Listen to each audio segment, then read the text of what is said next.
Okay, so let's unpack this. You send us this, well, this really fascinating stack of sources, all centered around a health supplement.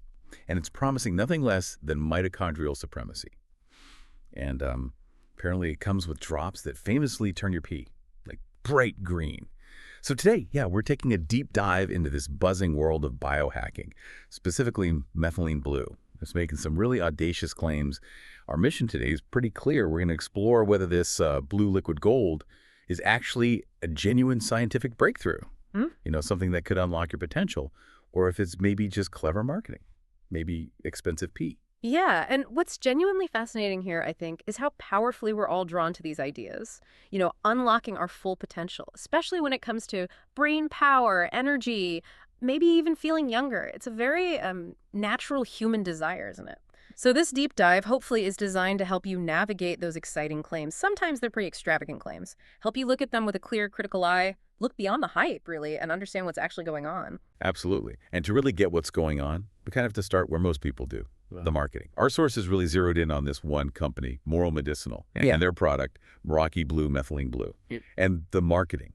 The website, one source said, it reads like a Marvel comic. They're not just selling a supplement, They're selling an identity. It definitely paints a picture, doesn't it? A very vivid one, almost aspirational.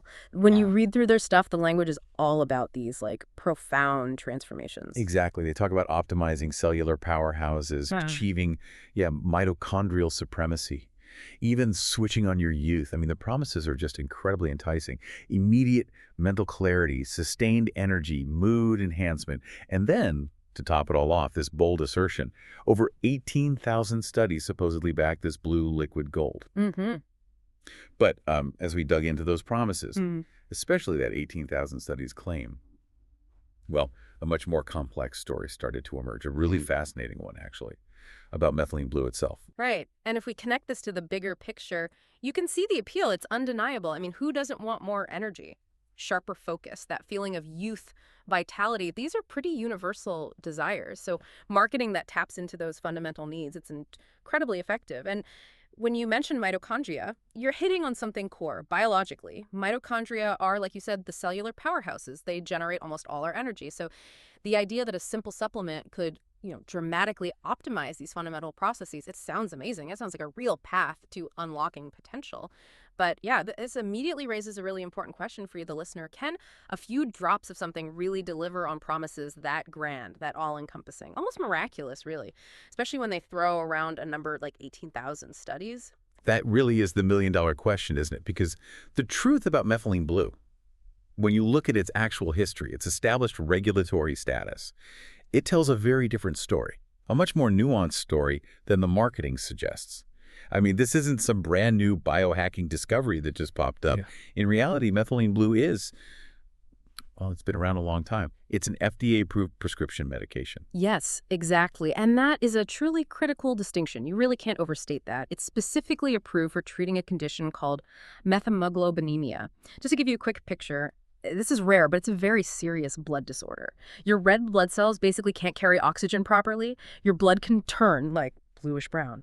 Methylene blue helps reverse that, restores oxygen transport, which is vital. So yeah, this medical use, it's worlds away from a daily supplement for, general wellness or brain enhancement. It's a huge difference. And here's where it gets, well, even more serious.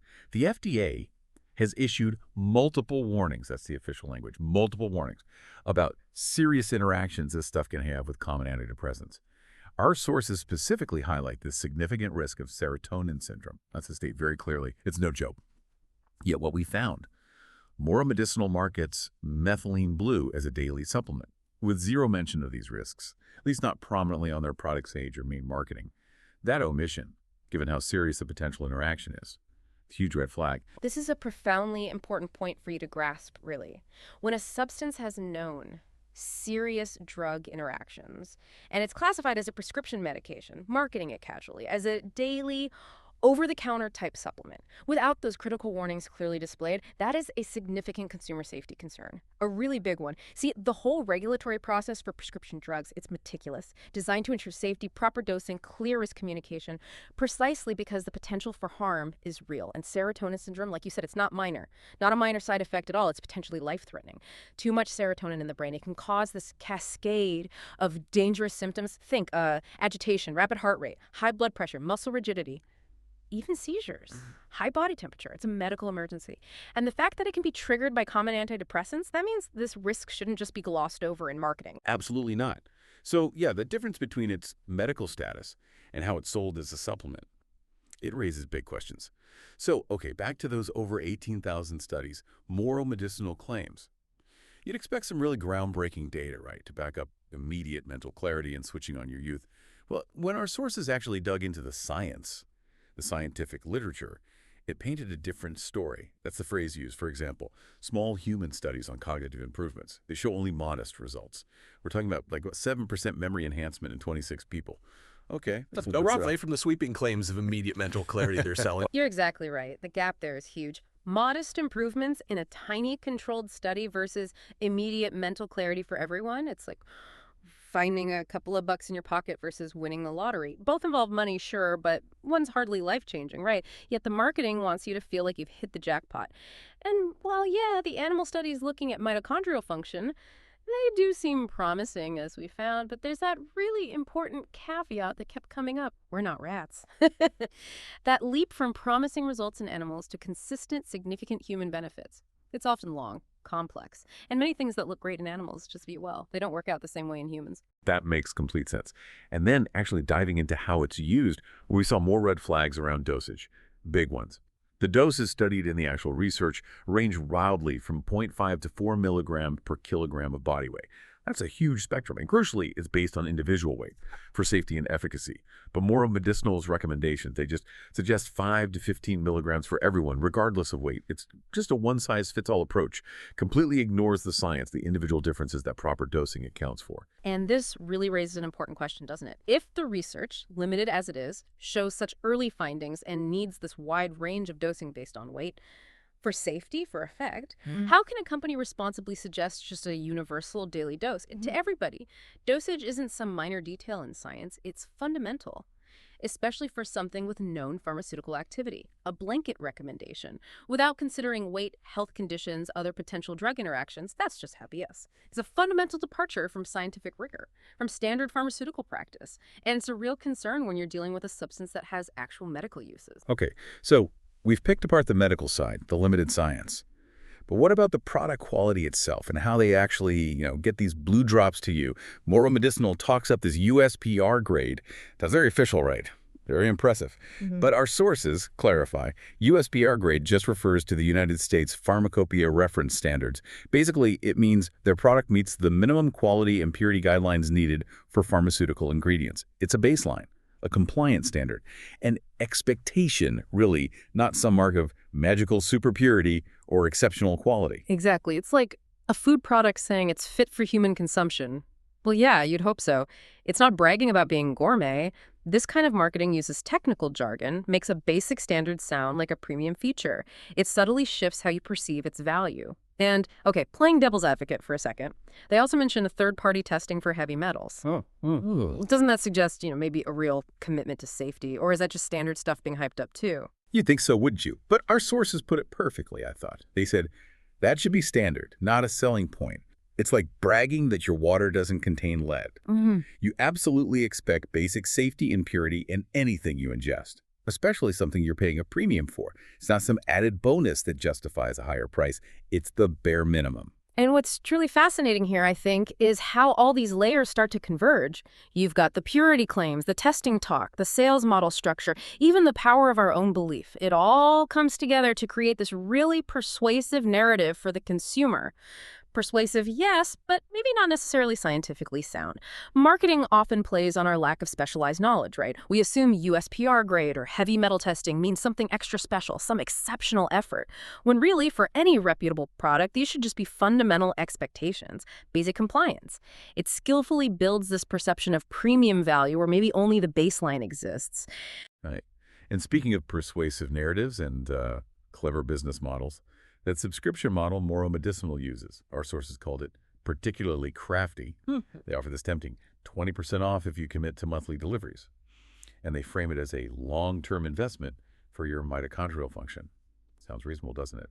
Investing in health over time. But the, let's say, less charitable translation, our sources pointed out, highlights the business reality. We need recurring revenue, and you might just forget to cancel. It's smart business, sure, but it often banks more on consumer inertia, maybe that desire for continuous progress, than on any strict scientific need for continuous unregulated dosing. Oh, that long-term investment framing. It's brilliant marketing, absolutely brilliant. Taps right into our desire for sustained health, our willingness to commit to routines for improvement. But yeah, it also very cleverly locks in a consistent revenue stream for the company, often leveraging the fact that, people are more likely to just set and forget a recurring charge than actively rethink if they need it every month. It's pretty fundamental in direct-to-consumer sales, especially for products aiming for daily, ongoing use. And then when you look at the customer reviews for this Meraki Blue, our sources say they paint the expected picture, which is basically a decidedly mixed bag. Some users do report subjective things, energy boosts, mood improvements, what you'd hope for, given the claims.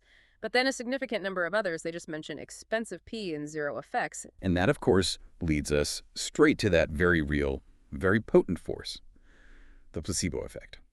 Our source wisely noted that the placebo effect is strong with supplements that promise everything at cost $70. I mean, when you're spending that kind of money and you really want something to work, your mind can absolutely convince you that it is working. Absolutely. And it's not just a mental trick either. When you spend that money, when you believe, the placebo effect is a powerful physiological phenomenon. It can create real feeling changes. The really insightful takeaway here for you is to recognize this. With any supplement promising subjective improvements like mood, energy, especially expensive ones, your brain's belief can generate effects that feel very real, but aren't necessarily driven by the substance itself. That's why controlled, double-blind studies are so crucial in science, so critical. They're designed precisely to strip away that expectation, that belief, to see what the compound alone is actually doing. Without that control, it becomes incredibly difficult to tell what's really going on, to discern genuine efficacy. Okay, so we've dissected the marketing, the science, the business model. But maybe the most telling detail of all about this whole situation, it comes from the company's own materials. Buried deep in their FAQ section, the company itself actually admits it's only approved for research purposes. Yet, despite admitting this, they are actively selling it as a daily supplement with dosing recommendations straight to consumers. Well, it's a profound contradiction, isn't it? It truly is. And that admission from the company, it creates a big practical problem for consumers. When a product is explicitly stated as being for research purposes only, that implies a totally different regulatory situation, different oversight than something marketed directly to the public for daily use. Products intended for research aren't subject to the same tough safety and efficacy testing by bodies like the FDA for consumer use. This is exactly what our sources meant, I think, when they called it weapons-grade cognitive dissonance, because the company is, simultaneously acknowledging its limited approval, while commercially selling it for a purpose it's not approved for. Exactly. So what this whole deep dive really boils down to is this. Methylene Blue absolutely has legitimate medical uses and interesting research potential. Our sources are clear on that. But buying it from a supplement company, one that's making these superhero promises while kind of ignoring safety warnings, well, our sources conclude that's effectively paying premium prices for regulatory limbo. It's a product stuck in a gray zone, marketed aggressively for uses way beyond its approved scope, often leaving out critical information. So what does all this mean for you, the curious learner, trying to make smart choices about health and wellness? It really means always, always scrutinizing claims, especially when they touch your health and promise dramatic results. The key takeaway here isn't that methylene blue is useless. It has specific FDA-approved medical uses. It's being studied for other things, but its unregulated sale as a daily supplement. For broad biohacking, that's where the alarm bell should be ringing loudest. If you are genuinely curious about methylene blue's actual evidence-based benefits, maybe considering using it, the most responsible thing, the safest thing, always consult a doctor.